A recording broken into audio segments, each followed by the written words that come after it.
ആളുകൾ പലപ്പോഴും ചെയ്യുന്ന ഒരു കോമൺ മിസ്റ്റേക്കാണ് ഇംപ്രോപ്പർ വെയ്റ്റ് ലിഫ്റ്റിംഗ്.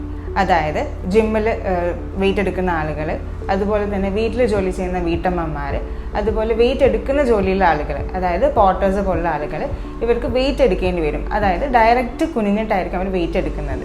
ഇങ്ങനെ ഡയറക്റ്റ് കുനിഞ്ഞ് വെയിറ്റ് എടുക്കുന്ന സമയത്ത് നമ്മുടെ നട്ടലിൽ കൂടുതൽ സ്ട്രെയിൻ സംഭവിക്കുകയും അതുമൂലം ഡിസ്ക് ബൾജ് ആവുകയും ചെയ്യുന്നു. ഇങ്ങനെ ഡിസ്ക് ബൾജ് ഇല്ലാത്ത ഒരാളാണെന്നുണ്ടെങ്കിൽ ആ ഡിസ്ക് ബൾജ് ഉണ്ടാവാനുള്ള ചാൻസ് വളരെ കൂടുതലാണ്. ഇപ്പോൾ ഡിസ്ക് ബൾജ് ഉള്ള ഒരാളാണെന്നുണ്ടെങ്കിൽ അത് ഇൻക്രീസായി നെർവ് കംപ്രഷൻ ഉണ്ടാവുകയും അതുമൂലം കാലിലേക്ക് തരിപ്പും കടച്ചിലും അനുഭവപ്പെടുകയും ചെയ്യുന്നു. അപ്പോൾ എങ്ങനെയാണ് ഒരു പ്രോപ്പർ വെയിറ്റ് ലിഫ്റ്റ് ചെയ്യേണ്ടത്, എന്തൊക്കെയാണ് അത് ശ്രദ്ധിക്കേണ്ട കാര്യങ്ങളെന്ന് നോക്കാം. അതായത് നമ്മൾക്ക് ശരീരത്തിൽ താങ്ങാനാവുന്നതിലും അധികം വെയിറ്റ് എടുക്കാതിരിക്കുക, അതുപോലെ തന്നെ ഡയറക്റ്റ് കുനിഞ്ഞുകൊണ്ട് വെയിറ്റ് എടുക്കാതിരിക്കുക.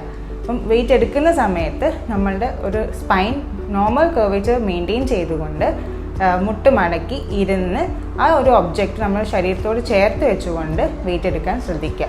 ഇത്രയും കാര്യങ്ങളൊന്ന് ശ്രദ്ധിച്ചു കഴിഞ്ഞാൽ ഒരു പരിധി വരെ നമുക്ക് ഇതിനെ തടയാനായിട്ട് സാധിക്കും.